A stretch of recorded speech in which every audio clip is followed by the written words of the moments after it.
ਸਤਿ ਸ਼੍ਰੀ ਅਕਾਲ ਜੀ। ਪੰਜਾਬ ਮੇਲ USA TV ਦੇਖ ਰਹੇ ਸਾਰੇ ਹੀ ਦਰਸ਼ਕਾਂ ਦਾ ਬਹੁਤ-ਬਹੁਤ ਸਵਾਗਤ ਹੈ। ਮੈਂ Gagandeep Sondhi current news and views program ਦੇ ਵਿੱਚ ਸਵਾਗਤ ਕਰਦੇ ਹਾਂ ਸਾਰੇ ਦਰਸ਼ਕਾਂ ਦਾ। ਸੋ ਜਦੋਂ ਅਸੀਂ ਕਰੰਟ ਨਿਊਜ਼ ਦੀ ਵਿਊਜ਼ ਦੀ ਗੱਲ ਕਰਦੇ ਹਾਂ, ਨਿਊਜ਼ ਤਾਂ ਹੁੰਦੀਆਂ ਯਾਨੀ ਕਿ ਖਬਰਾਂ ਹੁੰਦੀਆਂ ਨੇ, ਭਖਦੇ ਮਸਲੇ ਹੁੰਦੇ ਨੇ ਔਰ ਉਹਨਾਂ ਉੱਤੇ ਵਿਚਾਰ ਵਟਾਂਦਰਾ ਕਰਨ ਵਾਸਤੇ ਇੱਕ ਮੁਅੱਜ਼ਜ਼ ਮਹਿਮਾਨ ਵੀ ਹੁੰਦੇ ਨੇ। ਜਤਿੰਦਰ ਸਿੰਘ ਖਹਿਰਾ ਜੀ ਮੇਰੇ ਨਾਲ ਨੇ ਔਰ ਖਹਿਰਾ ਸਾਹਿਬ, ਸਭ ਤੋਂ ਪਹਿਲਾਂ ਤੁਹਾਡਾ ਸਵਾਗਤ। ਬਾਕੀ ਦਰਸ਼ਕਾਂ ਦੀ ਜ਼ਿੰਮੇਵਾਰੀ ਹੈ ਕਿ ਦਰਸ਼ਕ ਸਾਨੂੰ ਦੇਖ ਰਹੇ ਨੇ, ਸਾਨੂੰ ਜ਼ਰੂਰ ਉਹ ਨਿਵਾਜਣਗੇ ਕਿ ਹਾਂ ਵੀ ਹੁਣ ਆ ਗਏ ਆ ਕੁਝ ਨਾ ਕੁਝ ਚੰਗੀਆਂ ਗੱਲਾਂ, ਕੋਈ ਭਖਦੇ ਹੋਏ ਮੁੱਦੇ ਸਾਡੇ ਨਜ਼ਰ ਜ਼ਰੂਰ ਕਰਨਗੇ। ਬਹੁਤ ਬਹੁਤ ਸ਼ੁਕਰੀਆ ਗਗਨ ਜੀ ਔਰ ਸਾਰੇ ਤਮਾਮ ਜਿਹੜੇ ਸਾਨੂੰ ਦੇਖ ਰਹੇ ਨੇ ਉਹਨਾਂ ਦਾ ਵੀ ਬਹੁਤ ਬਹੁਤ ਸ਼ੁਕਰੀਆ। ਜਦੋਂ ਤੁਸੀਂ ਇੰਟਰੋ ਕਰਦੇ ਹੋ ਜਿੱਦਾਂ ਬੋਲ ਕੇ ਨਾ ਵੱਡੀਆਂ ਵੱਡੀਆਂ ਗੱਲਾਂ ਕਰਦੇ ਹੋ, ਮੈਨੂੰ ਲੱਗਦਾ ਸਾਰੀਆਂ ਗੱਲਾਂ ਚੰਗੀਆਂ ਤਾਂ ਤੁਸੀਂ ਆਪਣੀ ਇਸ ਇੰਟਰੋ 'ਚ ਹੀ ਕਰ ਦਿੰਦੇ ਹੋ। ਅਤੇ ਬਾਕੀ ਮੈਨੂੰ ਅੱਜ ਬੜੀ ਚੰਗੀ ਚੀਜ਼ ਇੱਕ ਲੱਗੀ ਆ, ਉਹ ਜਦੋਂ ਮੈਂ ਨਾ ਪ੍ਰਾਇਮਰੀ ਸਕੂਲੇ ਪੜ੍ਹਦਾ ਹੁੰਦਾ ਸੀਗਾ ਅਤੇ ਅਸੀਂ ਨਾ ਲਮਕਾ ਕੇ ਬੋਲਦੇ ਹੁੰਦੇ ਸੀਗੇ, ਸਾਵਧਾਨ ਵਿਸ਼ਰਾਮ। ਉਹ ਫਿਰ ਹੁੰਦਾ ਕਿ ਕਰੀ ਕਹਿੰਦੇ ਹੁੰਦੇ ਸੀ, ਅੰਗਰੇਜ਼ੀ ਨਵੀਂ ਨਵੀਂ ਜਦੋਂ ਸਿੱਖੀ ਸੀਗੀ ਅਤੇ ਮੈਡਮ ਨੇ ਆਉਣਾ ਅਤੇ ਅਸੀਂ ਸਾਰਿਆਂ ਨੇ ਖੜ੍ਹੇ ਹੋਣਾ ਅਤੇ ਮੈਡਮ ਨੇ ਕਹਿਣਾ ਬੈਠ ਜਾਓ, ਫਿਰ ਕਹਿਣਾ ਥੈਂਕ ਯੂ ਮੈਡਮ। ਤੁਹਾਡਾ ਵੀ ਉਹ ਮੈਨੂੰ ਅੱਜ ਸਾਰਿਆਂ ਵਾਲਾ ਇਹਦਾ ਲਿਖਿਆ ਵੀ ਸਾਰਿਆਂ ਦਾ ਤੁਸੀਂ ਵੀ ਲਮਕਾ ਕੇ ਜੇ ਬੋਲਿਆ, ਉਹ ਜ਼ਿਆਦਾ ਤਾਜ਼ੀਆਂ ਹੋ ਗਈਆਂ। ਤੁਸੀਂ ਦੇਖ ਲਓ, ਇਹੀ ਜਿਹੜੀ ਹੈ ਨਾ ਆਪਾਂ ਸਿੱਖਿਆ ਲੈਂਦੇ ਹੁੰਦੇ ਸੀਗੇ, ਜਦੋਂ ਕਿਸੇ ਨੂੰ ਦੂਰੀ ਦਾ ਅਹਿਸਾਸ ਕਰਾਉਣਾ ਤੇ ਫਿਰ ਕਹਿਣਾ ਦੂਰ ਆ। ਉਸ ਤੋਂ ਬਾਅਦ ਵਿੱਚ ਜੇ ਕਿਸੇ ਨੂੰ ਅਸੀਂ ਖੂਬਸੂਰਤ ਕਹਿਣਾ ਤਾਂ ਕਹਿਣਾ ਖੂਬਸੂਰਤ ਹੈ ਨਾ। ਸੋ ਇਹ ਲਫ਼ਜ਼ ਹੀ ਹੈਗੇ ਆ ਜੀ, ਇਹਨਾਂ ਨਾਲ ਹੀ ਆਪਾਂ ਦਿਲ ਜਿੱਤਣੇ ਆ। ਸੋ ਖੈਰ, ਆਪਾਂ ਜਦੋਂ ਮੁੱਦਿਆਂ ਦੀ ਗੱਲ ਕਰਦੇ ਹਾਂ ਤਾਂ ਆਪਾਂ ਸਾਂਝੇ ਹੋ ਕੇ, ਆਪਾਂ ਇਕਜੁੱਟ ਹੋ ਕੇ ਇੱਕ ਝੰਡੇ ਹੇਠਾਂ ਇਕੱਠੇ ਹੋ ਜਾਂਦੇ ਆ। ਕਹਿੰਦੇ ਹੁੰਦੇ ਆ ਵੀ ਕਾਹਨੂੰ ਖਿੱਚਦੀ ਤੂੰ ਪਰਮਾਤਮਾ, ਗੋਰੇ ਕਾਲੇ ਦੇ ਵਿੱਚ ਲੀਕ, ਇੱਥੇ ਕੁਝ ਨੇ ਲੋਕ ਸਨਿਚਰੀ ਤੇ ਕੁਝ ਲੋਕ ਮੰਗਲੀਕ, ਇੱਥੇ ਅਮਰੀਕਾ ਦੇ ਨਾਂ ਤੋਂ ਰੱਖਦੇ ਪੁੱਤ ਦਾ ਨਾਂ ਅਮਰੀਕ। ਅੱਛਾ, ਫਿਰ ਮੈਨੂੰ ਲੱਗਦਾ ਸਾਡੀ ਆਡੀਅנס ਵੀ ਅਮਰੀਕਨ ਆ, ਥੋੜਾ ਜਿਹਾ ਧਿਆਨ ਦੇ ਨਾਲ। ਅੱਛਾ, ਸੋ ਇੱਥੇ ਆਪਾਂ ਹੁਣ ਗੱਲਬਾਤ ਜਦੋਂ ਸ਼ੁਰੂ ਕਰਨੀ ਹੈ ਨਾ, ਤੇ ਬਹੁਤ ਵੱਡੀ ਇੱਕ ਤਰਾਸਦੀ ਦੀ ਗੱਲ ਜਿਹੜੀ ਹੈ ਨਾ ਉਹ ਕਰਨੀ ਹੈ, ਕਿਉਂਕਿ ਬਹੁਤ ਵੱਡਾ ਦੁੱਖ ਹੋਇਆ ਉਹ ਖਬਰ ਸੁਣ ਕੇ। ਜਦੋਂ ਆਪਾਂ ਟੈਕਸਸ ਦੀ ਖਬਰ ਸੁਣੀ ਨਾ, ਤੇ ਕਿੱਦਾਂ ਦੀ ਸੀਗੀ ਉਹ ਖਬਰ, ਕਿਸ ਤਰੀਕੇ ਦੇ ਨਾਲ ਉਹ ਸਾਰਾ ਕੁਝ ਭਾਣਾ ਵਾਪਰਿਆ? ਦੇਖੋ, ਟੈਕਸਾਸ ਦੀ ਖਬਰ ਪੂਰੀ ਦੁਨੀਆ ਨੂੰ ਇੱਕ ਤਰੀਕੇ ਦੇ ਨਾਲ ਅਚੰਭੇ 'ਚ ਛੱਡ ਗਈ ਆ। ਇਹ ਪਹਿਲੀ ਵਾਰੀ ਨਹੀਂ ਹੋਇਆ ਵੈਸੇ, ਜੇ ਅਸੀਂ ਗੱਲ ਕੀਤੀ ਜਾਵੇ। ਇਸ ਤੋਂ ਪਹਿਲਾਂ ਥੋੜ੍ਹੇ ਦਿਨ ਨਿਊਯਾਰਕ ਦੇ ਵਿੱਚ ਹੋਇਆ ਸੀਗਾ, ਉਹ ਵੀ ਟੀਨਏਜਰ ਹੀ ਸੀਗਾ ਜਾਂ ਟੋਟਲਰ ਕਹਿ ਲਓ, ਉਹਨੇ ਵੀ 10 ਲੋਕਾਂ ਨੂੰ ਜਿਹੜਾ ਸੀਗਾ ਇਸੇ ਮੰਜ਼ਰ ਨੂੰ ਜਿਹੜਾ ਸੀਗਾ ਪਹੁੰਚਾਇਆ ਸੀਗਾ ਜੀ।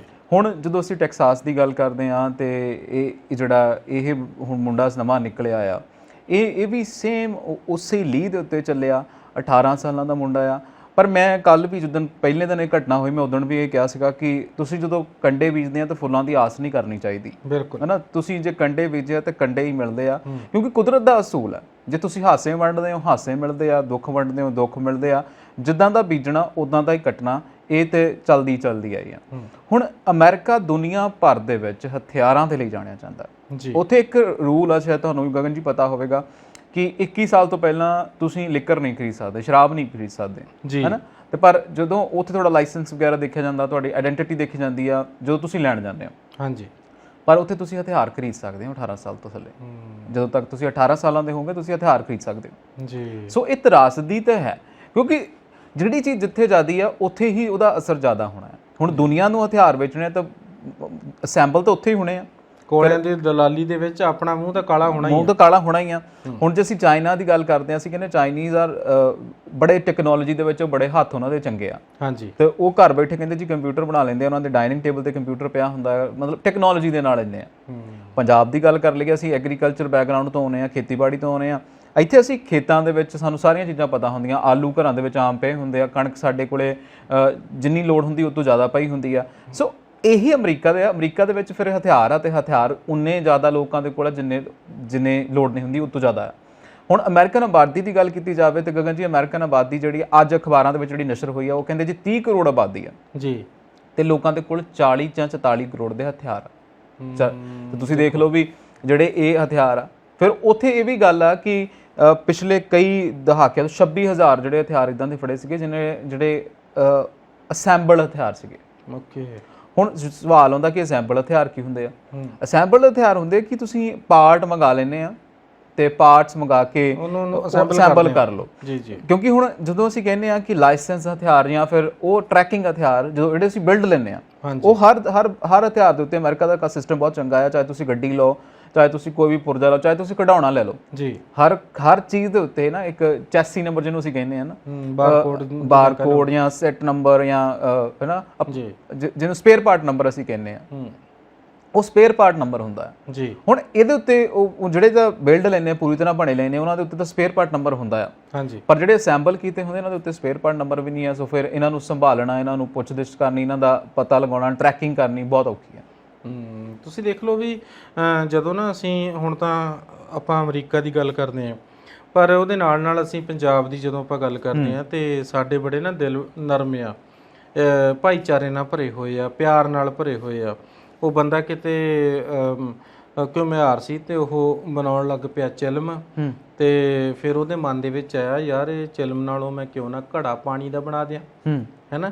ਚਿਲਮ ਜਿਹੜੀ ਹੈ ਉਹਨੇ ਜਦੋਂ ਚਿਲਮ ਬਣਨਾ ਤੇ ਉਹਨੇ ਲੂਸਣਾ, ਉਹ ਮਤਲਬ ਅੱਗ ਬਾਲਣੀ ਆ ਤੇ ਕਿਸੇ ਦੇ ਵਾਸਤੇ ਉਹ ਨਸ਼ੇ ਦਾ ਕਾਰਨ ਬਣ ਜਾਣਾ।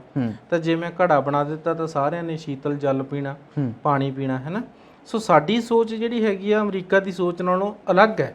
ਅਸੀਂ ਇੱਥੇ ਭਾਈਚਾਰੇ ਦਾ ਸੰਦੇਸ਼ ਵੀ ਦਿੰਦੇ ਹਾਂ, ਪਰ ਨਾਲ ਦੀ ਨਾਲ ਕੀ ਤੁਹਾਨੂੰ ਲੱਗਦਾ ਨਹੀਂ ਵੀ ਇਹ ਜਿਹੜੇ ਅਮਰੀਕਾ ਦੇ ਵਿੱਚ ਹਥਿਆਰ ਹੈ ਉਹਨਾਂ ਉੱਤੇ ਪਾਬੰਦੀ ਲੱਗ ਜਾਣੀ ਚਾਹੀਦੀ ਹੈ? ਨਹੀਂ, ਇਹ ਦੇਖੋ ਇਹ ਗੱਲ ਤੇ ਪਹਿਲਾਂ ਅਸੀਂ ਨਾ ਦੱਸਿਆ ਕਿਉਂਕਿ ਅਮਰੀਕਾ ਦਾ ਧੰਦਾ ਇਹ ਸੀਗਾ। ਪਿਛਲੇ ਕਈ ਦਹਾਕਿਆਂ ਤੋਂ ਇਹ 30ਵੀਂ ਘਟਨਾ ਜੇ ਗਿਣ ਕੇ ਸਕੂਲਾਂ ਦੇ ਘਟਨਾ ਦੀ ਗਿਣੀ ਹੈ ਨਾ, ਤੇ 30ਵੀਂ ਘਟਨਾ ਸਕੂਲ ਦੇ ਵਿੱਚ ਹੀ ਹੋਈ ਹੈ।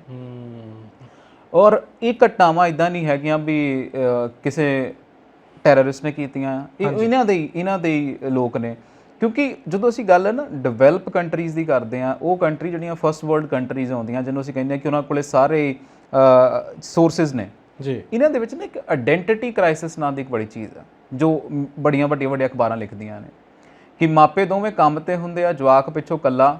ਕਈ ਵਾਰੀ ਜਵਾਕ, ਹੁਣ ਕਿਉਂਕਿ ਉੱਥੇ ਦੇ ਜਵਾਕ ਕੁਝ ਹੋਰ ਤਰੀਕੇ ਦੇ ਨੇ, ਸਾਡੇ ਵਾਂਗੂ ਕਹਿੰਦੇ ਨੇ ਵੀ ਸਾਡੇ ਵਾਲੇ ਤਾਂ ਕਹਿੰਦੇ ਹੁੰਦੇ ਕਿ ਜਿੰਨੇ ਰਗੜੇ ਗਏ ਉਨੇ ਹੀ ਇਹ, ਜਿੰਨੇ ਹੜੇ ਗਏ ਉਨੇ ਹੀ ਇਹ ਪੜੇ ਗਏ, ਵੀ ਅਸੀਂ ਜਿੰਨੇ ਇਹਨਾਂ ਤੋਂ ਕੰਮ ਲੈਨੇ ਆ ਨਾ ਉਨੇ ਚੰਗੇ ਰਹਿੰਦੇ ਆ। ਉਹਨਾਂ ਦੇ ਜਵਾਕ ਥੋੜੇ ਕੁਝ ਹੋਰ ਹਿਸਾਬ ਦੇ ਆ, ਮੁੰਡਾ ਤੇ ਰੰਬਾ ਚੰਡੇ ਕੰਮ ਆਉਂਦੇ ਵਾਕਈ। ਤਾਂ ਉਹਨਾਂ ਦੇ ਦੇਖੋ, ਉਹਨਾਂ ਨੂੰ ਨਾ ਆਇਡੈਂਟੀਟੀ ਕ੍ਰਾਈਸਿਸ ਹੋਣੇ ਸ਼ੁਰੂ ਹੋ ਜਾਂਦੇ ਆ ਜੀ। ਹੁਣ ਤੁਸੀਂ ਇਸ ਦੀ ਗੱਲ ਕਰ ਲਓ, ਜਿਹਦੀ ਆਪਾਂ ਅੱਜ ਦੀ ਗੱਲ ਕਰ ਰਹੇ ਹਾਂ, ਇਹ ਮੁੰਡਾ ਜਿਹਨੇ ਟੈਕਸਾਸ ਦੇ ਵਿੱਚ ਕੀਤਾ, ਸਕੂਲ ਦੇ ਅੰਦਰ ਜਾ ਕੇ ਕੀਤਾ ਆ।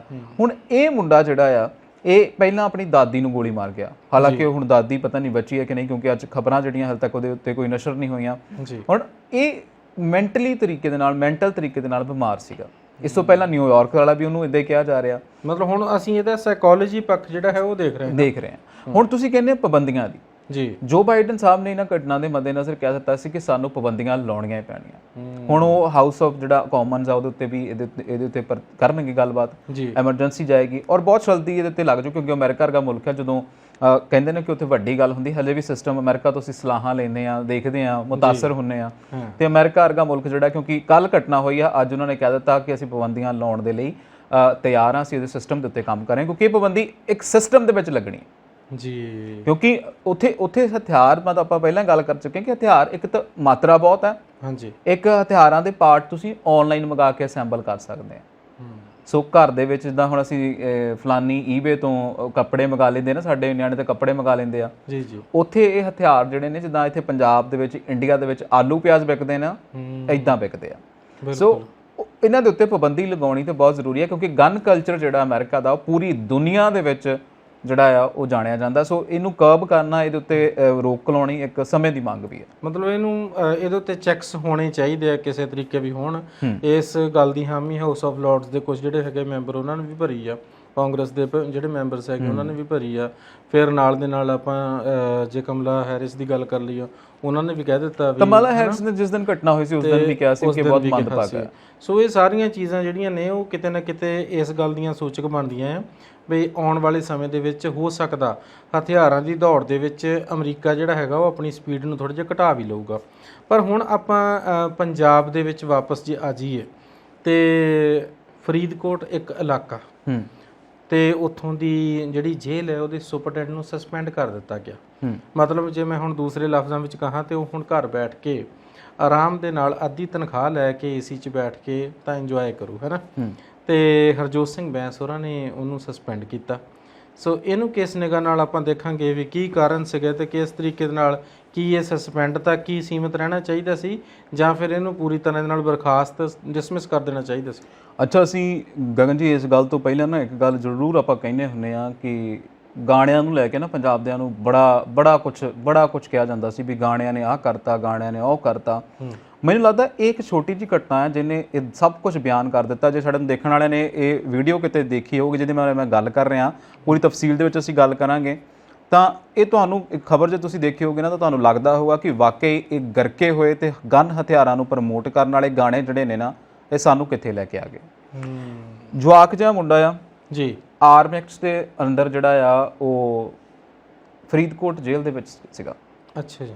ਆਪਣੇ ਕਿਸੇ ਦੋਸਤ ਮਿੱਤਰ ਬੰਟੀ ਕਰਕੇ ਮੁੰਡੇ ਦਾ ਨਾਂ ਆ, ਉਹਨੂੰ ਵੀਡੀਓ ਕਾਲ ਕਰ ਦਿੱਤੀ ਆ ਜੀ ਬੈਰਕ ਦੇ ਵਿੱਚੋਂ। ਉਹਨੂੰ ਐਂ ਦਿਖਾਉਣ ਡਿਆ ਵੀ ਜਿਵੇਂ ਕੈਨੇਡਾ ਗਿਆ ਹੁੰਦਾ ਵੀ ਸਾਰੇ ਕਰਕੇ ਵੀ ਵੀਡੀਓ ਕਾਲ ਕਰਕੇ ਵੀ ਇੱਥੇ ਹਮ ਆਹ ਕਰਤੇ हैं तो ਉੱਥੇ ਹਮ ਆਹ ਕਰਤੇ ਗੱਲ ਸੱਚੀ ਕਰਤੀ, ਜੇਲ੍ਹਾਂ ਵਿੱਚੋਂ ਫੋਨ ਆਉਣਗੇ। ਹਾਂ, ਤੇ ਉਹ ਜਿਹਨੇ ਮੁੰਡੇ ਨਾਲ ਵੀਡੀਓ ਕਾਲ ਕਰ ਰਿਹਾ ਉਹਨੇ ਪਿੱਛੇ ਗਾਣਾ ਇਹ ਲਾ ਦਿੱਤਾ ਕਿ ਮੈਂ 17 ਸਾਲ ਦੀ ਉਮਰ 'ਚ ਤਾਂ ਜੇਲ੍ਹ ਚਲਾ ਗਿਆ ਸੀ, ਫਲਾਨਾ ਆ। ਗਾਣਾ ਵੀ ਮਨਕੀਰਤ ਔਲਖ ਦਾ ਆ।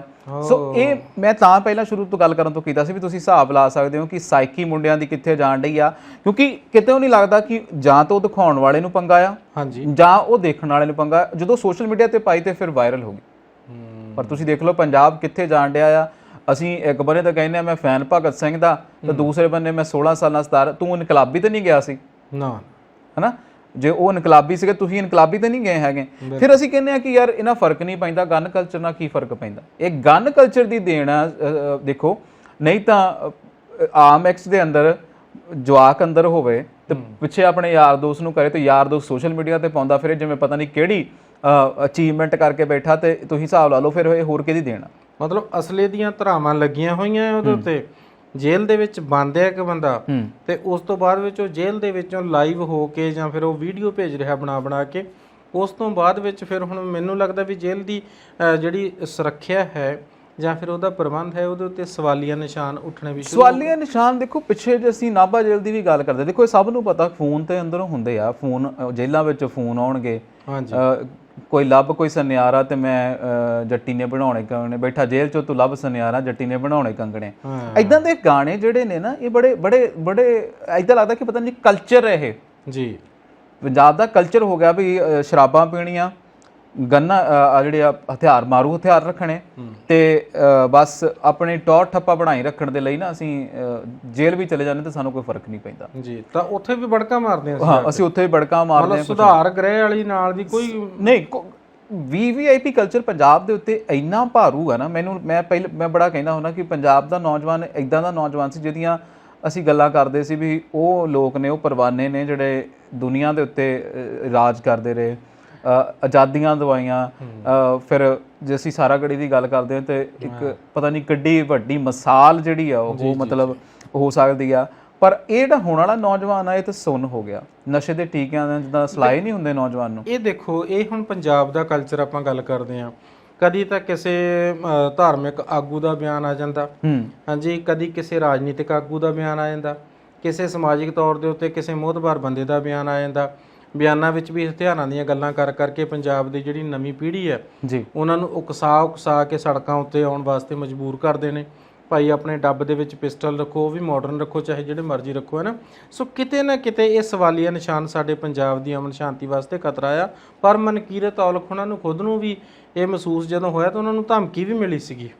ਦੇਖੋ, ਮਨਕੀਰਤ ਔਲਖ ਦਾ ਬੜਾ ਹੀ ਵੱਡਾ ਦੋਸਤ ਕਹਿ ਲਓ ਜਿਹੜਾ ਸ਼ਰੇਆਮ ਗੋਲੀਆਂ ਨਾਲ ਭੰਨ ਦਿੱਤਾ ਸੀਗਾ ਮੋਹਾਲੀ ਦੇ ਵਿੱਚ ਜੀ ਜੀ। ਉਸ ਤੋਂ ਬਾਅਦ ਪਰਮੇਸ਼ ਵਰਮਾ ਨੂੰ ਵੀ ਧਮਕੀਆਂ ਮਿਲੀਆਂ ਜੀ, ਹੈ ਨਾ।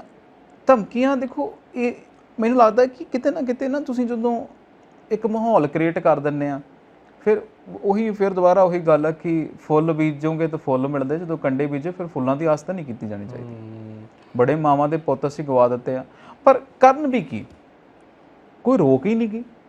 ਪੱਬ ਸੰਭਲ ਕੇ ਧਰਿਆ ਕਰੋ, ਕੋਈ ਰਾਵਾਂ ਵਿੱਚ ਵੀ ਵਸਦਾ ਏ। ਮਿੱਧਿਆ ਹੋਇਆ ਸੱਪ ਹੁਣ ਕੀ ਕਹੋਗੇ, ਉਹ ਫੇਰ ਕਹਿੰਦੇ ਆ ਸਾਨੂੰ ਦੱਸਦਾ ਏ, ਹੈ ਨਾ। ਵਾਕਈ ਜੇ ਹੁਣ ਸੱਪ ਦੀ ਸਿਰੀ ਦੇ ਉੱਤੇ ਪੈਰ ਰੱਖਾਂਗੇ ਆਪਾਂ ਤੇ ਉਹਨੇ ਡੰਗ ਤਾਂ ਮਾਰਨਾ ਹੀ ਮਾਰਨਾ। ਇਹ ਨਾ ਕੁਦਰਤ ਦਾ ਵੀ ਇੱਕ ਅਸੂਲ ਹੈ, ਜੋ ਤੁਸੀਂ ਦੋਗੇ ਉਹ ਮੁੜ ਕੇ ਤੁਹਾਨੂੰ ਮਿਲਣਾ ਆ। ਤੇ ਮੈਨੂੰ ਇਹ ਲੱਗਦਾ ਕਿ ਪੰਜਾਬ ਦੀ ਖਸਲਸ ਜਿਹੜੀ ਹੈ ਨਾ ਉਹ ਇਹਨਾਂ ਚੀਜ਼ਾਂ 'ਚ ਗਵਾਚ ਗਈ ਆ। ਐਡਾ ਅਸੀਂ ਇਦਾਂ ਲੱਗਦਾ ਕਿ ਕੋਈ ਟੀਕੇ ਲਾ ਕੇ ਸੁੰਨ ਕਰ ਦਿੱਤਾ ਪੰਜਾਬ ਜਵਾਕਾਂ ਨੂੰ ਜੀ। ਹਾਲਾਂਕਿ ਜਦੋਂ ਬਹੁਤ ਫਰਕ ਪਿਆ ਸੀ ਜਦੋਂ ਕਿਸਾਨੀ ਅੰਦੋਲਨ ਸੀਗਾ, ਬੜੇ ਸਾਰੇ ਨੌਜਵਾਨ ਦਸਤਾਰਾਂ ਸਜਾ ਕੇ ਜਿਹੜੇ ਮੋਨੇ ਸੀ ਉਹ ਪਰਨੇ ਬੰਨ੍ਹ ਕੇ ਉੱਥੇ ਬੈਠੇ ਸੀਗੇ, ਲੱਗਦਾ ਸੀ ਕਿ ਪੰਜਾਬ ਆ ਬਈ ਇੱਥੇ ਖੜ ਗਏ ਅਸੀਂ ਹੁਣ ਤਾਂ ਅਸੀਂ। ਫਿਰ ਇੱਕ ਕਿਸਾਨ ਮਜ਼ਦੂਰ ਏਕਤਾ ਰੱਖੀ ਸੀ ਕਿ ਵਾਕਈ ਬਈ ਇਹ ਉਹ ਇਕੱਲੇ ਮੁੰਡੇ ਨਹੀਂ ਗੇ ਜਿਹੜੇ ਕਿ ਪ੍ਰੋਸਪੈਰਸ ਫੈਮਲੀਆਂ 'ਚ ਆਉਂਦੇ ਆ, ਜਿਹੜੇ ਜਿਹਨਾਂ ਦੇ ਕੋਲੇ ਮਤਲਬ ਸਰਦੇ ਵਰਦੇ ਆ, ਇਹ ਉਹ ਵੀ ਮੁੰਡੇ ਆ ਜਿਹੜੇ ਮਜ਼ਦੂਰ ਪਰਿਵਾਰਾਂ 'ਚੋਂ ਵੀ ਆਉਂਦੇ ਆ ਤੇ ਪੰਜਾਬ ਲਈ ਖੜੇ ਆ, ਪੰਜਾਬ ਲਈ ਖੜੇ ਆ। ਪਰ ਉਹ ਕਹਿੰਦੇ ਨਹੀਂ ਵੀ ਉਹ ਹੁਣ ਵਿਸਰ ਗਈ ਤੇ ਫਿਰ ਹੁਣ ਦੁਬਾਰਾ ਉਹ ਫਿਰ ਉਸੇ ਰੂਟ ਦੇ ਉੱਤੇ ਆ ਗਏ ਆ ਅਸੀਂ।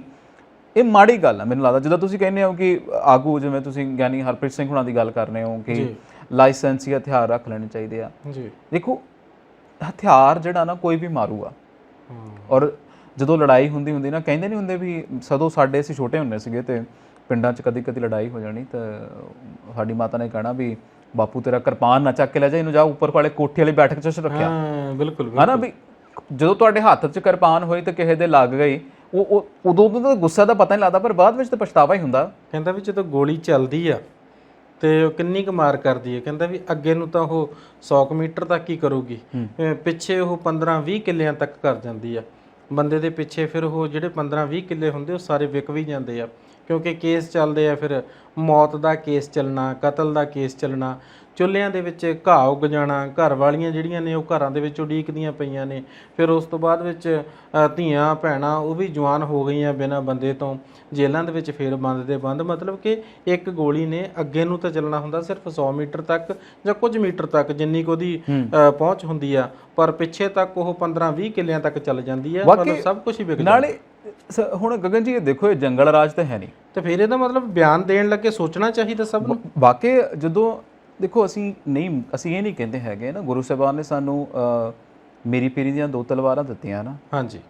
ਤੇ ਮੇਰੀ ਜਿੱਥੇ ਸਾਨੂੰ ਕਹਿੰਦੀ ਆ ਕਿ ਹਥਿਆਰਬੰਦ ਹੋਣਾ ਜ਼ਰੂਰੀ, ਉੱਥੇ ਪੀਰੀ ਇਹ ਵੀ ਸਿਖਾਉਂਦੀ ਹੈ ਕਿ ਤੁਹਾਡੇ ਅੰਦਰ ਵਾਲਾ ਜਿਹੜਾ ਸਾਧੂ ਆ, ਜਿਹੜਾ ਤੁਹਾਡੇ ਅੰਦਰ ਵਾਲਾ ਇੱਕ ਸੰਤ ਆ, ਉਹਨੂੰ ਵੀ ਜਾਗਦੇ ਰੱਖਣਾ ਚਾਹੀਦਾ। ਪਰ ਨਾਲ ਇਹ ਵੀ ਦੇਖਣਾ ਚਾਹੀਦਾ ਸਮੇਂ ਸਥਾਨ ਦੀ ਇਕਾਗਰਤਾ ਕੀ ਆ।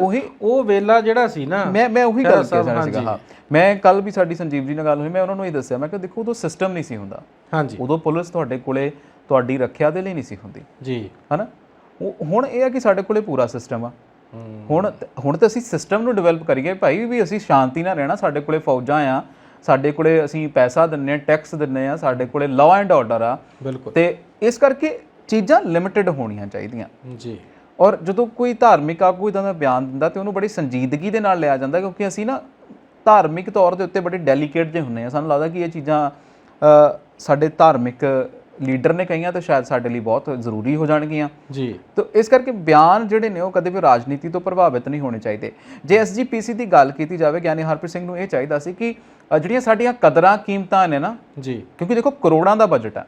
ਔਰ ਮੈਂ ਇਹ ਵੀ ਕਹਿਣਾ, ਤੁਸੀਂ ਬੜੇ ਸਾਰੇ ਸਿੱਖਾਂ ਪਰਿਵਾਰਾਂ ਦੇ ਜਵਾਕਾਂ ਨੂੰ ਪੁੱਛ ਲਓ ਜਿਹੜੇ ਕਨਵੈਂਟਾਂ 'ਚ ਪੜ੍ਹਦੇ ਆ, ਉਹਨਾਂ ਨੂੰ ਜਾਂ ਕਿਸੇ ਵੱਡੇ ਜਥੇਦਾਰ ਨੂੰ ਹੀ ਪੁੱਛ ਲਿਓ, ਜਾਂ ਕਿਸੇ ਬੜੇ ਉੱਚੇ ਨੇਤਾ ਨੂੰ ਪੁੱਛ ਲਿਓ ਜਿਹੜਾ ਸਿੱਖ ਧਾਰੀ ਹੋਊਗਾ, ਉਹਨੂੰ ਤੁਸੀਂ ਪੁੱਛ ਲਿਓ ਵੀ 10 ਗੁਰੂਆਂ ਦੇ ਨਾਮ ਮੂੰਹ ਜ਼ਬਾਨੀ ਸੁਣਾ ਦੇ। ਉਹ ਫਿਰ ਆਪਣੇ ਮਨ ਦੇ ਵਿੱਚ ਅਰਦਾਸ ਕਰਨੀ ਸ਼ੁਰੂ ਕਰ ਦਿੰਦੇ, ਪ੍ਰਥਮ ਭਗਵਤੀ ਸਿਮਰ ਕੇ ਫਿਰ ਨਾਂ ਗਿਣਦੇ ਰਹਿੰਦੇ, ਜਦੋਂ ਆ ਜਾਂਦੇ ਫਿਰ ਦੱਸ ਦਿੰਦੇ ਜੀ ਆਹ ਨਾਂ ਹੈ, ਇਹ ਆ।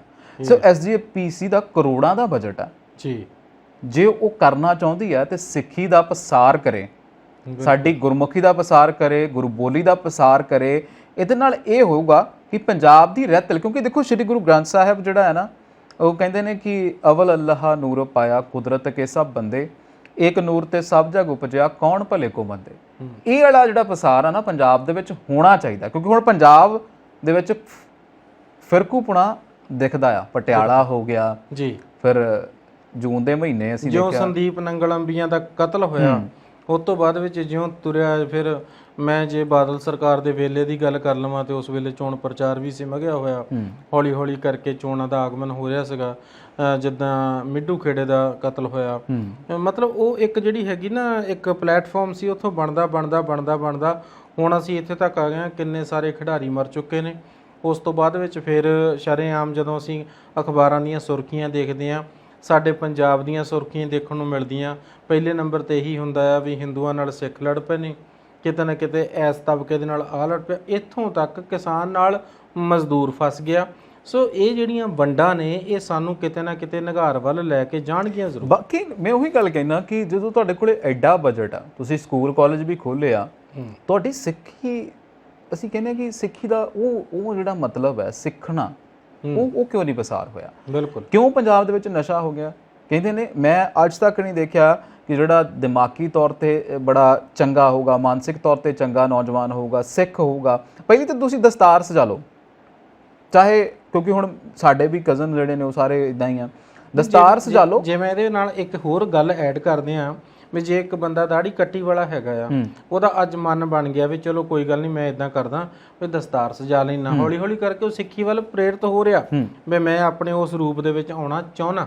ਕਿਉਂਕਿ ਇੱਥੇ ਜਿਹੜੇ ਲੋਕ ਬਹੁਤ ਵੱਡੇ ਵੱਡੇ ਭਾਸ਼ਣ ਦਿੰਦੇ ਆ ਨਾ, ਆਪਣੇ ਆਪਣੇ ਨਿਆਣਿਆਂ ਨੂੰ ਬਾਹਰਲੇ ਮੁਲਕਾਂ ਵਿੱਚ ਸੈੱਟ ਸੁੱਟ ਕਰਕੇ, ਉਧਰ ਉਹ ਕੋਈ ਮਤਲਬ ਤੁਹਾਨੂੰ ਬਹੁਤ ਰੇਅਰ ਕੇਸ ਹੋਊਗਾ ਕਿ 10% ਉੱਥੇ ਸਿੱਖ ਮਿਲਣਗੇ ਤੇ ਉਸ ਤੋਂ ਬਾਅਦ ਵਿੱਚ ਸਾਰੇ ਮੋਨੇ ਹੀ ਮਿਲਣਗੇ, ਪਰ ਉਹ ਸਿੱਖੀ ਵਾਸਤੇ ਝੰਡਾ ਬੁਲੰਦ ਕਰਕੇ ਇਦਾਂ ਖੜੇ ਹੁੰਦੇ ਆ ਵੀ ਜਿੱਦਾਂ ਸਿੱਖੀ ਜਿਹੜੀ ਹੈਗੀ ਆ ਸਾਡੀ ਜ਼ਗੀਰ ਹੈਗੀ ਆ, ਹੋਰ ਕਿਸੇ ਦੀ ਨਹੀਂ ਹੈਗੀ। ਇੱਥੇ ਜੇ ਪੰਜਾਬ ਦੇ ਵਿੱਚ ਜੇ ਆਪਾਂ ਖਾਸ ਤੌਰ ਦੇ ਉੱਤੇ ਗੱਲ ਕਰ ਲਈਏ, ਇੱਕ ਕੱਟੀ ਦਾੜੀ ਵਾਲਾ ਬੰਦਾ ਜਿਹੜਾ ਹੈ ਉਹ ਅੱਜ ਦਿਲ ਉਹਦਾ ਕਰਦਾ ਕਿ ਮੈਂ ਸਾਫਾ ਬੰਨਣਾ ਸ਼ੁਰੂ ਕਰ ਦਿਆਂ, ਹੌਲੀ ਹੌਲੀ ਦਮਾਲਾ ਸਭ ਸਜਾ ਲੂੰਗਾ, ਚਲੋ ਹੈ ਨਾ, ਇੱਕ ਪਿਰ ਤੋਂ ਨੇ ਪਾਈ ਆ, ਦੂਜੇ ਦਿਨ, ਤੀਜੇ ਦਿਨ, ਚੌਥੇ ਦਿਨ ਹੋਰ ਦਾ ਹੋਰ ਹੁੰਦਾ ਜਾ ਰਿਹਾ ਉਹ, ਪਰ ਫਿਰ ਕੋਈ ਨਾ ਕੋਈ ਜਥੇਬੰਦੀ ਆ ਕੇ ਉਹਦੇ ਬਰੂਹਾਂ ਤੇ ਦਸਤਕ ਦਿੰਦੀ ਆ, ਬਾਹਰ ਨਿਕਲਦੇ ਨੂੰ ਅਸੀਂ ਦੇਖਦੇ ਹਾਂ, ਤੂੰ ਆ ਦਾੜੀ ਕੱਟੀ ਸੀਗੀ ਤਾਂ ਹੁਣ ਕਿੱਦਾਂ ਬਣ ਗਿਆ, ਹੈ ਨਾ। ਕਿਤੇ ਨਾ ਕਿਤੇ ਇਹ ਜਿਹੜੀਆਂ ਚੀਜ਼ਾਂ ਵੀ ਨੇ ਇਹ ਵੀ ਸਾਡੀ ਸਿੱਖੀ ਨੂੰ ਢਾਹ ਲਾ ਰਹੀਆਂ। ਦੇਖੋ, ਕੱਟੜਤਾ ਤਾਂ ਹਰ ਜਗ੍ਹਾ ਮਾੜੀ ਹੈ, ਮਾੜੀ ਹੈ ਨਾ, ਕਿਸੇ ਵੀ ਧਰਮ 'ਚ ਹੋਵੇ, ਕਿਸੇ ਵੀ ਪ੍ਰੋਫੈਸ਼ਨ 'ਚ ਹੋਵੇ, ਕਿਸੇ ਵੀ ਜਗ੍ਹਾ 'ਚ ਹੋਵੇ, ਕੱਟੜਤਾ ਹਰ ਜਗ੍ਹਾ ਮਾੜੀ ਹੈ। ਪਰ ਮੈਂ ਉਹ ਗੱਲ ਨਹੀਂ ਕਹਿ ਰਿਹਾ, ਮੈਂ ਇਹ ਕਹਿ ਰਿਹਾ ਕਿ ਨਸ਼ਾ ਪੰਜਾਬ 'ਚ ਆਉਂਦਾ ਹੀ ਨਾ ਜੇ ਪੰਜਾਬ ਦੇ ਨਿਆਣੇ ਜਿਹੜੇ ਨੇ ਨਾ ਉਹ ਸਿੱਖੀ ਨਾਲ ਜੁੜੇ ਹੁੰਦੇ, ਜਾਂ ਜ਼ਰੂਰੀ ਨਹੀਂ ਕਿ ਉਹ ਦਸਤਾਰ ਸਜਾਉਂਦੇ, ਕੇਸ ਰੱਖਦੇ, ਉਹਨਾਂ ਦੀਆਂ ਕਦਰਾਂ ਕੀਮਤਾਂ ਇੰਨੀਆਂ ਉੱਚੀਆਂ ਸੁੱਚੀਆਂ ਹੁੰਦੀਆਂ ਕਿ ਉਹਨਾਂ ਨੂੰ ਲੱਗਦਾ ਕਿ ਬਈ ਅਸੀਂ ਹੋਰ ਕਰ ਲਈਏ ਮਰਜ਼ੀ। ਜੀ, ਗੁਰੂ ਸਾਹਿਬ ਨੇ ਇਹ ਕਿਹਾ ਸੀ ਅਸੀਂ ਇਹ ਨਹੀਂ ਕਰਨਾ ਹੈਗਾ। ਹੁਣ ਮੈਂ ਬੜੇ ਯਾਰ ਦੇਖਦਾ ਨਾ, ਵੈਸੇ ਜਦੋਂ ਤੁਸੀਂ ਪੰਜਾਬ ਦੀ ਗੱਲ ਕਰ ਲਓ ਨਾ, ਪੰਜਾਬ ਦੇ ਵਿੱਚ ਹਜੇ ਵੀ ਜੇ ਕ੍ਰਿਮੀਨਲ ਹਾਰਮੋਨੀ ਦੀ ਗੱਲ ਕਰੀਏ, ਜਦੋਂ ਤੁਸੀਂ ਕਹਿੰਦੇ ਫਿਰਕੂ ਪ੍ਰਸਤੀ ਹੋ ਗਈ ਆ, ਪਰ ਉਸੇ ਲੈਵਲ ਤੇ ਨਹੀਂ ਜਿੰਨੀਆਂ ਬਾਕੀ ਸਟੇਟਸ ਤੇ ਆ। ਜੀ, ਰੇਪ ਦੀ ਗੱਲ ਕਰੀਏ ਉਸੇ ਲੈਵਲ ਤੇ ਨਹੀਂ, ਮੈਨੂੰ ਦਾ ਇੱਕਾ ਦੁੱਕਾ ਕੇਸ ਸਾਡੇ ਇੱਥੇ ਹੁੰਦਾ। ਅਸੀਂ ਕਦਰਾਂ ਕੀਮਤਾਂ ਸਾਡੇ ਉਹੀ ਆ ਜੀ, ਪਰ ਇਹਨਾਂ ਕਦਰਾਂ ਕੀਮਤਾਂ ਨੂੰ ਨਿਘਾਰ ਵੱਲ ਤੋਂ ਬਚਾਉਣ ਦੇ ਲਈ ਵੀ ਉਪਰਾਲੇ ਜ਼ਰੂਰੀ ਆ, ਨਾ ਕਿ ਰਾਜਨੀਤੀ ਕਰਨੀ, ਕਿਉਂਕਿ ਰਾਜਨੀਤੀ ਜਿਹੜੀ ਆ ਉਹ ਸਾਨੂੰ ਸ਼ਰੇਆਮ ਦੀਦੀ ਆ। ਮਤਲਬ ਹੁਣ ਸੁਧਾਰ ਜਿਹੜਾ ਹੈਗਾ ਆ ਉਹ ਸਾਡੇ ਜਿਹੜੇ ਨੇਤਾ ਨੇ, MLAs MP ਆ, ਉਹਨਾਂ ਨੂੰ ਵੀ ਕਰਨਾ ਪੈਣਾ, ਉਹਨਾਂ ਨੂੰ ਵੀ ਥੋੜ੍ਹੇ ਜਿਹੇ ਸਟੈਪ ਫਾਰਵਰਡ ਕਰਨੇ ਪੈਣੇ ਵੀ ਭਾਈ ਅੱਗੇ ਜਾ ਕੇ ਦੇਖੀਏ ਵੀ ਨੈਤਿਕ ਕਦਰਾਂ ਕੀਮਤਾਂ ਸਾਡੀਆਂ ਕਿਹੜੀਆਂ ਕਿ ਕਿਸ ਤਰੀਕੇ ਨਾਲ, ਇਹ ਤਾਂ ਨਹੀਂ ਕਿਤੇ ਉਹ ਇਕੱਲਾ ਪੈਸਾ ਹੀ ਦੇਖਦੇ ਰਹਿੰਦੇ ਆ ਵੀ ਸਾਡਾ ਇੱਕ ਪੈਨਸ਼ਨ ਮਿਲਣੀ ਸੀ, 1 ਪੈਨਸ਼ਨ 1 ਰੂਲ ਹੋ ਜਾਣਾ, ਤੇ ਉਹ ਡਰੇ ਪਏ ਸੀਗੇ। ਹੁਣ ਸ਼ਾਇਦ ਉਹ ਬਾਹਰ ਨਿਕਲ ਕੇ ਆਉਣਗੇ ਕਿਉਂਕਿ ਗਵਰਨਰ ਸਾਹਿਬ ਨੇ ਹੁਣ ਰੋਕ ਲਾਤੀ ਨਾ। ਜੀ, ਹਾਂ, ਦੇਖੋ ਜਦੋਂ ਅਸੀਂ ਗੱਲ ਕਰਦੇ ਸੀ ਨਾ ਵੀ ਮਾਨ ਸਾਹਿਬ ਨੇ ਕਿਹਾ ਸੀ ਵੀ ਇੱਕ MLA ਚਾਹੇ 7 ਵਾਰੀ MLA ਬਣ ਜਾਏ, 8 ਵਾਰੀ ਮਿਲ ਜਾਏ, ਉਹਨੂੰ ਇੱਕ ਪੈਨਸ਼ਨ ਹੋਣੀ ਚਾਹੀਦੀ, ਇੱਕੋ ਹੀ। ਕਿਉਂਕਿ ਪੰਜਾਬ ਦੇ ਵਿੱਚ ਵਹੀ ਦੇਖਿਆ 6-6 7-7 ਪੈਨਸ਼ਨਾਂ ਲੈਣ ਡੇ। ਹਾਲਾਂਕਿ ਵੱਡੇ ਬਾਦਲ ਸਾਹਿਬ ਨੇ ਪਿੱਛੇ ਜੇ ਜਦੋਂ 94 ਸਾਲਾਂ ਦੇ ਹੋਏ ਤੇ ਉਦੋਂ ਕਹਿ ਦਿੱਤਾ ਵੀ ਮੈਂ ਪੈਨਸ਼ਨਾਂ ਨਹੀਂ ਲੈਣੀਆਂ। ਪਹਿਲਾਂ ਉਹ ਲੈਂਦੇ ਆਏ ਆ ਜੀ, ਪਹਿਲਾਂ ਉਹ ਸਾਰੀਆਂ ਪੈਨਸ਼ਨਾਂ ਲੈਂਦੇ ਆਏ ਆ, 5 ਵਾਰ ਉਹ ਮੁੱਖ ਮੰਤਰੀ ਬਣੇ ਆ ਤੇ ਕਿੰਨੀ ਵਾਰੀ ਉਹ ਜਿੱਤੇ ਆ, ਉਹ ਸਾਰੀਆਂ ਪੈਨਸ਼ਨਾਂ ਲੈਂਦੇ ਆਏ ਆ। ਹੁਣ 94 ਸਾਲ ਦੇ ਆ ਕੇ ਉਹਨਾਂ ਨੇ ਕਹਿ ਦਿੱਤਾ ਵੀ ਚਲੋ ਹੁਣ ਨਹੀਂ ਮੈਂ ਲੈਣਾ ਜੀ, ਕਿਉਂਕਿ ਮੈਨੂੰ ਲੱਗਦਾ ਜੇ ਤੁਸੀਂ ਸੌਖੇ ਆ ਨਾ, ਹਾਂਜੀ, ਤੇ ਤੁਹਾਨੂੰ ਇਹ ਪੈਨਸ਼ਨਾਂ ਨਹੀਂ ਲੈਣੀਆਂ ਚਾਹੀਦੀਆਂ। ਮੈਨੂੰ ਯਾਦ ਆ ਮੈਂ ਕਾਲਜ ਪੜ੍ਹਦਾ ਹੁੰਦਾ ਸੀ ਤੇ ਖਬਰ ਪੜ੍ਹੀ ਸੀ ਮੈਂ ਅਖਬਾਰ ਦੇ ਵਿੱਚ ਕਿ ਵੱਡੇ ਬਾਦਲ ਸਾਹਿਬ ਦਾ ਜਨਮ ਦਿਨ ਮਨਾਇਆ ਗਿਆ ਤੇ ਕੇਕ ਬੜਾ ਵੱਡਾ ਲਿਆਂਦਾ। ਅੱਛਾ, ਕੇਕ ਦੇ ਪੈਸੇ ਸਾਰੇ ਸਰਕਾਰੀ ਖਜ਼ਾਨੇ ਚੋਂ ਲਿਆਂਦੇ। ਅੱਛਾ, ਤੇ ਹੁਣ ਫਿਰ ਮੈਂ ਉਹ ਵੀ ਖਬਰ ਪੜ੍ਹੀ ਜਿਹੜੀ 94 ਸਾਲ ਬਾਅਦ ਵੀ ਉਹਨਾਂ ਨੇ 94 ਸਾਲਾਂ ਦੇ ਹੋ ਕੇ ਕਹਿ ਦਿੱਤਾ ਵੀ ਨਹੀਂ ਹੁਣ ਨਹੀਂ ਪੈਨਸ਼ਨ ਲੈਣੀ। ਹੋ ਸਕਦਾ ਵੱਧਦੀ ਉਮਰ ਨਾਲ ਬੰਦਾ ਜਿਹੜਾ ਹੈਗਾ ਸਮਝਦਾਰ ਹੁੰਦਾ। ਜੇ ਏਡੀ ਉਮਰ ਨਾਲ ਸਿੱਖਣਾ ਤੇ ਫਿਰ ਮੈਨੂੰ ਲੱਗਦਾ ਕਿ ਉਹ ਇਹ ਵੀ ਸਿੱਖ ਲੈਂਦੇ ਸੀ ਏਡੀ ਉਮਰ 'ਚ ਮੈਨੂੰ ਇਲੈਕਸ਼ਨ ਵੀ ਲੜਨੇ ਚਾਹੀਦੇ। ਚੁੱਕ ਚੁੱਕ ਕੇ ਖੜਾ ਕਰਦੇ ਸੀ ਉਹਨਾਂ ਨੂੰ। ਸੋ ਉਦੋਂ ਤੇ ਹੁਣ ਮੰਥਨ ਤੇ ਵੀ ਲੱਗੇ ਹੋਏ ਆ ਵੀ ਕਿਉਂ ਹਾਰੇ ਆ, ਵੀ ਤੁਹਾਨੂੰ ਨਹੀਂ ਪਤਾ ਕਿਉਂ ਹਾਰੇ ਆ, ਹੈ ਨਾ। ਇਹ ਏਡਾ ਤਾਂ ਪਤਾ ਹੀ ਹੁੰਦਾ ਵੀ ਅਸੀਂ ਕਿਉਂ, ਬਿਲਕੁਲ ਤੁਹਾਡਾ ਏਰੀਆ ਆ। ਉਹਨਾਂ ਦੇ ਨਾਲ ਤੇ ਉਹ ਹੋਈ ਆ ਵੀ ਮੈਨੂੰ ਮਾਲਵੇ ਖੇਤਰ ਨੂੰ ਉਦੋਂ ਦੇਖਣ ਦਾ ਮੌਕਾ ਮਿਲਿਆ ਜਦੋਂ ਇਲੈਕਸ਼ਨ ਸੀ, ਇਸ ਵਾਰ ਵਾਲੇ ਇਲੈਕਸ਼ਨ। ਹਾਂਜੀ, ਮੈਨੂੰ ਕੋਈ ਮੇਰਾ ਮਿੱਤਰ ਪੁੱਛਦਾ ਵੀ ਕੀ ਬਣੂਗਾ, ਮੈਂ ਕਿਹਾ ਵੀ ਬੜੀ ਬਹੁਤ ਰੈਲੀ ਹੈ, ਸੁਖਬੀਰ ਬਾਦਲ ਰੈਲੀ ਕਰਦਾ, ਐਡੇ ਲੋਕ ਮੈਂ ਕਿਹਾ ਹੁੰਦੇ, ਇੱਦਾਂ ਲੱਗਦਾ ਇਹ ਮਾਲਵਾ ਬੈਲਟ ਤਾਂ ਲੈ ਜੂਗੇ ਬਈ, ਬਠਿੰਡੇ 'ਚ ਤਾਂ ਇਹਨਾਂ ਦਾ ਬਹੁਤ ਹੋ ਗਿਆ, ਹੋਲਡ ਵੀ ਬਹੁਤ ਹੈ, ਹੋਲਡ ਵੀ, ਮੈਂ ਕਿਹਾ ਪਹਿਲਾਂ ਵੀ ਹੋਲਡ ਬਹੁਤ ਹੈ, ਤੇ ਕਿਉਂਕਿ ਹੈ ਨਾ ਇਹ ਲੈ ਜਾਣਗੇ ਜੀ, ਕਿਉਂਕਿ ਲੋਕ ਬਹੁਤ ਸੀਗੇ ਇਹਨਾਂ ਦੀਆਂ ਰੈਲੀਆਂ 'ਚ, ਇੰਨੇ ਲੋਕ ਸੀਗੇ ਨਾ ਗਗਨ ਜੀ, ਤੁਸੀਂ ਲਾਓ ਰੱਬ ਦਾ ਨਾਂ। ਲੋਕਾਂ ਨੇ ਵੀ ਫਿਰ ਇਹਨਾਂ ਦੇ ਨਾਲ ਕੀਤੀ, ਇਹਨਾਂ ਦੇ ਨਾਲ ਖੜੇ ਰਹੇ ਐਂਡ ਤੱਕ। ਹਾਂਜੀ, ਵੋਟਾਂ ਕਿਸੇ ਹੋਰ ਬੰਨੇ ਪਾਏ, ਤੇ ਫਿਰ ਇਹਨਾਂ ਨੂੰ ਪਤਾ ਲੱਗਿਆ ਜਦੋਂ ਇਲੈਕਸ਼ਨ ਵਾਲੇ ਦਿਨ ਰਿਜ਼ਲਟ ਵਾਲੇ ਦਿਨ ਇਹ ਇਕੱਲੇ ਰਹਿ ਗਏ। ਸੋ ਉਹ ਗੱਲ ਵੀ ਆ। ਤੇ ਹੁਣ ਪੈਨਸ਼ਨ ਤੇ ਆਪਾਂ ਆਉਂਦੇ ਆ ਕਿ ਰਾਜਪਾਲ ਸਾਹਿਬ ਕਹਿੰਦੇ ਨੇ, ਸੌਰੀ ਮਾਫ ਕਰਨਾ, ਗਵਰਨਰ ਸਾਹਿਬ ਸਾਡੇ ਜਿਹੜੇ ਨੇ ਉਹ ਕਹਿੰਦੇ ਨੇ ਕਿ ਵੀ ਤੁਸੀਂ ਪਹਿਲਾਂ ਵਿਧਾਨ ਸਭਾ ਦੇ ਵਿੱਚ ਮਤਾ ਪਾਸ ਕਰੋ, ਤੁਸੀਂ ਐਦਾਂ ਨਹੀਂ ਕਰ ਸਕਦੇ ਜੀ। ਹੁਣ ਐਦਾਂ ਕਿਉਂ ਨਹੀਂ ਕਰ ਸਕਦੇ? ਇਹ ਜਿਹੜਾ ਜੇ ਕਹਿ ਲਈਏ ਕਿ ਮਤਾ ਆ, ਇਹੀ ਸੇਮ ਤਰੀਕੇ ਨਾਲ ਲੋਕ ਸਭਾ ਦੇ ਵਿੱਚ ਪਾਸ ਹੁੰਦਾ। ਜਿਹੜਾ ਕਾਨੂੰਨ ਪਾਸ ਹੋਏ ਸੀਗੇ ਜਦੋਂ ਕਰੋਨਾ ਬ੍ਰੇਕ ਹੋਇਆ ਸੀਗਾ, ਕਰੋਨਾ ਲੱਗਿਆ ਸੀਗਾ, ਕਰੋਨਾ ਹੋਇਆ ਸੀਗਾ ਜੀ, ਉਦੋਂ ਸਾਰੇ ਰੂਲ ਇੱਦਾਂ ਹੀ ਪਾਸ ਹੋਏ, ਬੜੇ ਵੱਡੇ ਰੂਲ ਉੱਦਾਂ ਹੀ ਪਾਸ ਹੋਏ, ਕਿਉਂਕਿ ਮੈਜੋਰਿਟੀ ਬਹੁਤ ਆ। ਮੋਦੀ ਸਰਕਾਰ ਤੋਂ ਬੜੀ ਮੈਜੋਰਿਟੀ ਹੈ। ਕਿਤੇ ਕਿਤੇ ਲੱਗਦਾ ਤੁਹਾਨੂੰ ਵੀ ਕੋਈ ਚੋਰ ਮੋਰੀ ਜਿਹੜੀ ਹੈਗੀ ਆ ਰੱਖ ਲਈ ਆ? ਨਹੀਂ, ਚੋਰ ਮੋਰੀ ਤਾਂ ਮੈਨੂੰ ਸ਼ੁਰੂ ਤੋਂ ਲੱਗਦੀ ਸੀਗੀ, ਰੱਖ ਲਈ ਕੀ ਕਿਹਾ ਕਿ ਦੇਖੋ 92 ਦੇ 92 ਕੱਲ੍ਹ ਨੂੰ ਵਿਧਾਨ ਸਭਾ 'ਚ ਵੀ ਪਾਸ ਕਰਕੇ ਦੇ ਦੇਣਗੇ। ਉਹ ਬਸ ਇਹ ਹੈ ਕਿ ਟਾਈਮ ਟਪਾਉਣਾ, ਕਿਉਂਕਿ ਵਿਧਾਨ ਸਭਾ ਦਾ ਸੈਸ਼ਨ ਜੂਨ 'ਚ ਆ ਤੇ ਜੂਨ ਤੋਂ ਬਾਅਦ ਫਿਰ ਕਰਨਗੇ। ਜੂਨ ਤੋਂ ਬਾਅਦ ਫਿਰ 1-2 ਮਹੀਨਾ ਸਾਹਿਬ ਹੁਣੀ ਸਾਈਨ ਕਰਨ ਨੂੰ ਲਾ ਦੇਣਗੇ ਤੇ ਉਹ ਇਹ ਸਿਰਫ ਟਾਈਮ ਟਪਾਉਣਾ। ਨਹੀਂ ਤਾਂ 92 ਦੀ ਮੈਜੋਰਿਟੀ ਅਗਲੇ ਜੋ ਮਰਜ਼ੀ ਕਰ ਲੈਣ, ਤੁਸੀਂ ਸਾਈਨ ਕਰਨਾ, ਕਿਉਂਕਿ ਕੱਲ੍ਹ ਨੂੰ ਵੀ ਤਾਂ ਇਹੀ ਕੁਛ ਹੀ ਹੋਣਾ। ਬਿਲਕੁਲ ਤੁਸੀਂ ਕਰੋ, ਕਿਉਂਕਿ ਸੈਸ਼ਨ ਹਲੇ ਜੂਨ 'ਚ, ਇਸ ਕਰਕੇ ਉਹਨਾਂ ਨੇ ਤੁਹਾਡੇ ਕੋਲੇ ਦਰਖਾਸਤ ਕੀਤੀ ਹੈ, ਤੁਸੀਂ ਕਰ ਲਓ। ਤੇ ਕੇਂਦਰ 'ਚ ਵੀ ਤਾਂ ਸੇਮ ਹੀ ਹੁੰਦਾ। ਇਹ ਚੀਜ਼ਾਂ ਜਿਹੜੀਆਂ ਨੇ ਨਾ, ਇਹ ਬਾਕੀ ਸਵਾਲਾਂ ਦੇ ਘੇਰੇ 'ਚ ਤਾਂ ਆਉਂਦੀਆਂ ਗਗਨ ਜੀ, ਕਿ ਕਿਉਂ ਨਹੀਂ। ਮੈਨੂੰ ਤੇ ਕੁਲਤਾਰ ਸਿੰਘ ਸੰਧਵਾ ਹੁਣੀ ਕਹੀ ਜਾਂਦੇ ਆ ਵੀ ਇਸ ਵਾਰ ਦਾ ਜਿਹੜਾ ਬਜਟ ਪੇਸ਼ ਹੋਣਾ ਨਾ, ਉਹ ਕਾਫੀ ਲੰਬਾ ਚੱਲੂਗਾ। ਅੱਜ ਤੱਕ ਦਾ ਜਿਹੜਾ ਪੰਜਾਬ ਦਾ ਬਜਟ ਹੋਊਗਾ ਨਾ, ਉਹਦੇ ਨਾਲੋਂ ਸਭ ਤੋਂ ਲੰਬਾ ਚੱਲੂਗਾ, ਔਰ ਉਹ ਡਿਜੀਟਲ ਹੋਊਗਾ। ਨਹੀਂ ਚਲੋ ਬਜਟ ਤੇ ਚਲੋ ਲੰਬਾ ਕਰ ਲੈਣ, ਹਾਂਜੀ, ਪਰ ਮੈਂ ਦੇਖਿਆ ਵੀ ਬਜਟ ਬਹੁਤੇ ਲੋਕਾਂ ਨੂੰ ਨਾ ਸਮਝ ਨਹੀਂ ਆਉਂਦਾ। ਹੁਣ ਆਮ ਲੋਕੀ, ਆਮ ਬੰਦਾ ਜਿਹੜਾ ਬਹਿ ਕੇ ਉੱਥੇ ਸੁਣਦਾ ਹੁੰਦਾ ਨਾ, ਜਿੱਦਾਂ ਹੁਣ ਮੇਰਾ ਬਾਪੂ ਵੀ ਸੁਣਦਾ ਹੋਊ ਤਾਂ ਤੁਹਾਡਾ ਵੀ ਸੁਣਦੇ ਹੋਣਗੇ, ਬਿਲਕੁਲ ਹੈ ਨਾ। ਤੇ ਉਹ ਕਹਿੰਦੇ ਵੀ ਆਹ ਦੱਸੀ ਜਾਣ ਡਿਆ ਅਲੋਟਮੈਂਟ ਇੱਥੇ ਆ, ਇੱਥੇ ਆ, ਇੱਥੇ ਆ, ਬਾਅਦ 'ਚ 2 ਸਾਲਾਂ ਬਾਅਦ ਦੇਖੋ ਕਿਤੇ ਅਲੋਟਮੈਂਟ ਨਜ਼ਰ ਨਹੀਂ ਆਉਂਦੀ, ਲੱਗੇ ਹੋਏ ਨਜ਼ਰ ਨਹੀਂ ਆਉਂਦੇ। ਲੋਕਾਂ ਨੂੰ ਬਜਟ ਬੁਜਟ ਦੇ ਨਾਲ ਕੋਈ ਮਤਲਬ ਨਹੀਂ, ਲੋਕਾਂ ਨੂੰ ਬਦਲਾਅ ਚਾਹੀਦਾ। ਆਮ ਆਦਮੀ ਪਾਰਟੀ ਦੀ ਸਰਕਾਰ ਲੋਕਾਂ ਨੂੰ ਪੁੱਛਦੀ, ਸੁਝਾਅ ਪੁੱਛਦੀ, ਤੁਹਾਨੂੰ ਬਜਟ ਕਿੱਦਾਂ ਦਾ ਚਾਹੀਦਾ? ਬਈ ਇਹ ਸੀਏ ਲੱਗੇ ਆ ਜਾਂ ਇਕਨੋਮਿਕ ਐਕਸਪਰਟ ਆ, ਤੁਹਾਡੇ ਕੋਲੇ ਲੋਕ ਨਹੀਂ ਹੈਗੇ। ਇਹਨਾਂ ਨੂੰ ਕੀ ਚਾਹੀਦਾ? ਇਹਨਾਂ ਨੂੰ ਤਾਂ ਸਿਰਫ ਰਿਜ਼ਲਟ ਚਾਹੀਦਾ। ਫਿਰ ਬਜਟ ਦੇ ਉੱਤੇ ਸੁਝਾਅ ਵੀ ਇਹਨਾਂ ਨੂੰ ਵੇਖ ਲਓ ਕਿੱਦਾਂ ਦੇ ਆਏ ਆ ਗਗਨ ਜੀ। ਕੋਈ ਕਹਿੰਦਾ ਜੀ ਸਾਨੂੰ ਹੈਲਥ ਵਧੀਆ ਚਾਹੀਦੀ ਹੈ ਜੀ, ਕੋਈ ਕਹਿੰਦਾ ਜੀ ਸਾਨੂੰ ਹੁਣ ਬੇਸਿਕ ਚੀਜ਼ਾਂ ਤੁਹਾਨੂੰ ਵੀ ਪਤਾ, ਤੁਸੀਂ ਕਿਹੜਾ ਵੀ ਅੱਖਾਂ ਦੇ ਪੱਟੀ ਬੰਨ੍ਹ ਕੇ ਬੈਠੇ, ਤੁਹਾਨੂੰ ਨਹੀਂ ਦਿਖਦਾ ਵੀ ਇਹ ਚੀਜ਼ਾਂ ਤਾਂ ਬੇਸਿਕ ਹੁੰਦੀਆਂ, ਲੋਕਾਂ ਨੂੰ ਚਾਹੀਦੀਆਂ। 12ਵਾਂ ਸਾਲ ਹੋ ਗਿਆ, ਕੁੜੀਆਂ ਜਿਹੜੀਆਂ ਨੇ ਉਹ ਸਿੱਖਿਆ ਮੰਤਰੀ ਦੇ ਘਰ ਦੇ ਮੂਹਰੇ ਜਾ ਕੇ ਧਰਨਾ ਲਾ ਕੇ ਬੈਠੀਆਂ ਨੇ। 12 ਸਾਲ ਹੋ ਗਏ ਆ ਪੜ੍ਹਾਉਂਦੀਆਂ ਨੂੰ ਉਹਨਾਂ ਨੂੰ, ਤੇ ਕੁਝ ਪੜ੍ਹਾਉਂਦੀਆਂ ਨੇ, ਕੁਝ ਤਾਂ ਜਿਹੜੀਆਂ ਨੇ ਉਹ 2011 ਦੇ ਵਿੱਚ ਸਿਲੈਕਟ ਹੋਈਆਂ ਸੀਗੀਆਂ ਤੇ ਹੁਣ 2022 ਆ ਗਿਆ, ਔਰ 12 ਸਾਲ ਹੋ ਗਏ ਉਹਨਾਂ ਨੂੰ ਧਰਨਾ ਲਾਉਂਦੀਆਂ ਨੇ। ਉਹ ਵੱਧ ਮੈਰਿਟ ਵਾਲੀਆਂ ਨੇ, ਵੱਧ ਮੈਰਿਟ ਹੋਣ ਦੇ ਬਾਵਜੂਦ ਵੀ ਉਹ ਉੱਥੇ ਜਾ ਕੇ ਧਰਨਾ ਲਾ ਕੇ ਬੈਠੀਆਂ ਨੇ। ਤੇ ਜਿਹੜੀਆਂ 6-6 ਹਜ਼ਾਰ ਦੇ ਉੱਤੇ ਆ, ਮੈਂ ਉਹ ਅਧਿਆਪਕ ਦੀ ਇੱਕ ਨਾ ਖਬਰ ਪੜ੍ਹਦਾ ਸੀਗਾ, ਤੇ ਉਹ ਕਿਤੇ ਉਹ ਨਾ ਮੇਲਿਆਂ ਦੇ ਉੱਤੇ ਕਿਤੇ ਪਕੌੜਿਆਂ ਦੀ ਰੇਹੜੀ ਵੀ ਲਾਉਂਦਾ। 6000 ਰੁਪਏ ਉਹਦੀ ਤਨਖਾਹ ਆ। ਤੇ ਉਹ ਹੁਣ ਮੈਨੂੰ ਲੱਗਦਾ ਵੀ ਜੇ ਕਿਤੇ ਬਜਟ ਦੇ ਵਿੱਚ ਮਾੜਾ ਮੋਟਾ ਇਹਨਾਂ ਦਾ ਵੀ ਇੰਤਜ਼ਾਮ ਹੁੰਦਾ ਹੋਵੇ ਤਾਂ ਕਰ ਦੇਣਾ ਚਾਹੀਦਾ, ਪਰ ਪਤਾ ਨਹੀਂ ਕਿਉਂ ਸਰਕਾਰਾਂ ਨੇ ਉਹੀ ਲੋਲੀਪੌਪ ਦੇਣੇ ਨੇ ਜਿਹੜੇ ਲੋਕਾਂ ਨੇ ਉਹਨਾਂ ਨੂੰ ਵਾਪਸ 25 ਸਾਲ ਨਹੀਂ ਦੇਣੇ। ਦੇਖੋ ਗੱਲ ਤੇ ਉਹੀ ਆ ਨਾ ਕਿ ਲੋਕਾਂ ਨੂੰ ਕਿਸੇ ਨੂੰ, ਮੈਂ ਪਹਿਲਾਂ ਤਾਂ ਹੀ ਗੱਲ ਕਹਿ ਦਿੱਤੀ, ਲੋਕਾਂ ਨੂੰ ਮਤਲਬ ਨਹੀਂ ਹੈਗਾ ਜੀ। ਜਿਹਨੂੰ ਨੌਕਰੀ ਨਹੀਂ ਮਿਲੀ ਉਹਨੂੰ ਨੌਕਰੀ ਚਾਹੀਦੀ ਆ, ਜਿਹਨੂੰ ਕੱਪੜਾ ਨਹੀਂ ਮਿਲਦਾ ਉਹਨੂੰ ਕੱਪੜਾ ਚਾਹੀਦਾ, ਜਿਹਨੂੰ ਰੋਟੀ ਨਹੀਂ ਮਿਲੀ ਉਹਨੂੰ ਰੋਟੀ ਚਾਹੀਦੀ ਆ। ਫਿਰ ਮਸਲੇ ਸਰਕਾਰਾਂ ਨੇ ਹੱਲ ਕਰਨੇ ਹੁੰਦੇ ਆ, ਹੱਲ ਕਰਨੇ। ਤੁਸੀਂ ਸਲਾਹਾਂ ਲੈ ਕੇ ਨਹੀਂ ਵੀ ਤੁਸੀਂ ਪਹਿਲਾਂ ਮੁੱਖ ਮੰਤਰੀ ਦਾ ਚਿਹਰਾ ਬਣਾਇਆ ਤਾਂ ਦੱਸਦਾ ਅਸੀਂ ਤਾਂ ਹਰ ਸਲਾਹ ਨਾਲ ਚੱਲਦੇ ਹਾਂ ਤੁਹਾਡੀ ਨਾਲ।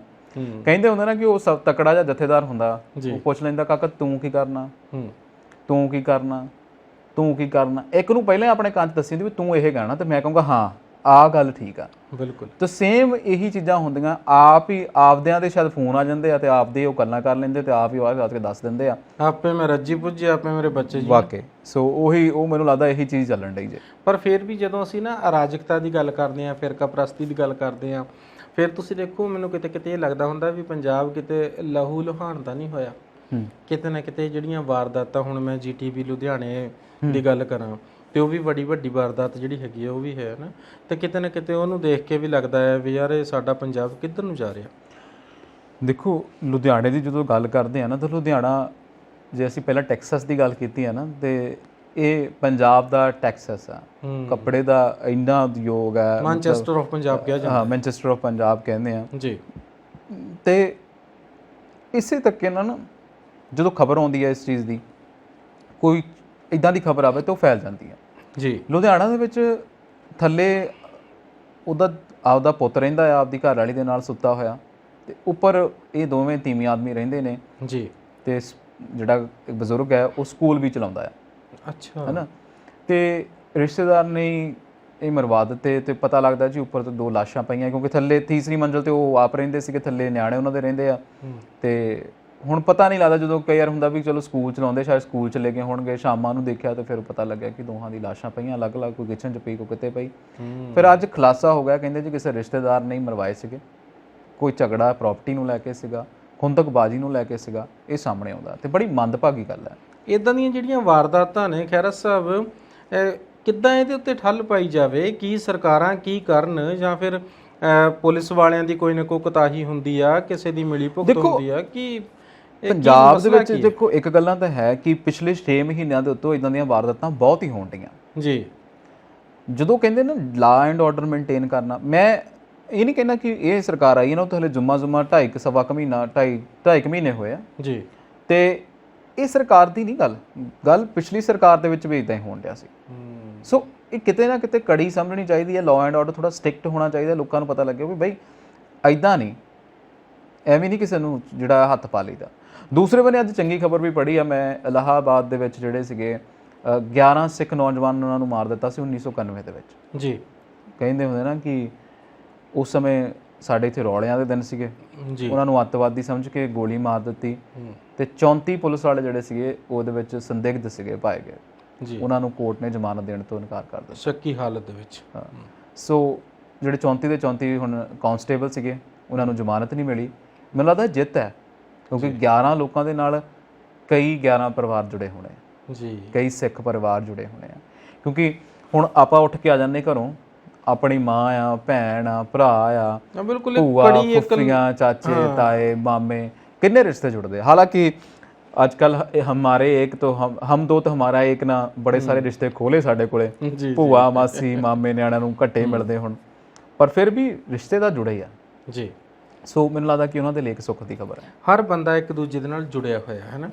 ਸੋ ਆਪਾਂ ਵੀ ਜਿਹੜਾ ਹੈ ਉਹ ਆਪਣੇ ਦਰਸ਼ਕਾਂ ਨੂੰ ਇੱਕ ਭਾਈਚਾਰਕ ਸੰਦੇਸ਼ ਦੇ ਕੇ ਇਸ ਪ੍ਰੋਗਰਾਮ ਨੂੰ ਵਾਈਂਡ ਅਪ ਕਰਨਾ ਆ, ਇਹਨੂੰ ਆਪਾਂ ਨਾ ਸਮਾਪਨ ਕਰਨਾ ਆ। ਸੋ ਪੰਜਾਬ ਦਾ ਜਿਹੜਾ ਭਾਈਚਾਰਾ ਤੇ ਅਮਰੀਕਾ ਵਾਸਤੇ ਤਾਂ ਆਪਾਂ ਅਰਦਾਸ ਕਰਦੇ ਰਹਿੰਦੇ ਆ। ਮਤਲਬ ਦੁਨੀਆ ਦੇ ਵਿੱਚ ਜਿੱਥੇ ਕਿਤੇ ਵੀ ਕੋਈ ਵੀ ਵਸਦਾ ਹੈਗਾ ਆ, ਉਹਦੇ ਵਾਸਤੇ ਅਸੀਂ ਸਰਬੱਤ ਦੇ ਭਲੇ ਦੀ ਅਰਦਾਸ ਹੀ ਕਰ ਸਕਦੇ ਆ। ਉਹ ਜਿਉਂਦਾ ਵਸਦਾ ਰਹੇ, ਖੁਸ਼ ਰਹੇ, ਆਬਾਦ ਰਹੇ, ਆਪਣੀ ਜ਼ਿੰਦਗੀ ਦੇ ਵਿੱਚੋਂ ਮਿਹਨਤ ਕਰੇ, ਅੱਗੇ ਵਧੇ ਤੇ ਸਫਲ ਹੋਵੇ, ਪਰ ਆਪਣਿਆਂ ਦੇ ਨਾਲ ਜੁੜਿਆ ਰਹੇ। ਇਹੀ ਮੁਹੱਬਤ ਦਾ ਪੈਗਾਮ ਅਸੀਂ ਦੇ ਸਕਦੇ ਹਾਂ। ਸੋ ਖੈਰਾ ਸਾਹਿਬ, ਕਰੰਟ ਨਿਊਜ਼ ਐਂਡ ਵਿਊਜ਼ ਦਾ ਜਿਹੜਾ ਸਮਾਂ ਆ ਮੈਨੂੰ ਲੱਗਦਾ ਹੁਣ ਸਮਾਪਤੀ ਵੱਲ ਜਾ ਰਿਹਾ। ਜਾਂਦੇ ਜਾਂਦੇ 2 ਲਫ਼ਜ਼ ਕੋਈ 2 ਲਫ਼ਜ਼ ਤੁਸੀਂ ਬੜੇ ਸੋਹਣੇ ਕਹਿ ਰਹੇ ਨੇ, ਮੈਨੂੰ ਲੱਗਦਾ ਤੁਸੀਂ ਕੋਈ ਗੱਲ ਸੁਣਾ ਦਿਓ ਤੇ ਬਹੁਤ ਚੰਗੀ ਗੱਲ ਆ, ਜਿਵੇਂ ਤੁਸੀਂ ਸ਼ੋਅ ਤੋਂ ਪਹਿਲਾਂ ਸੁਣਾਉਂਦੇ ਹੋ ਜੀ।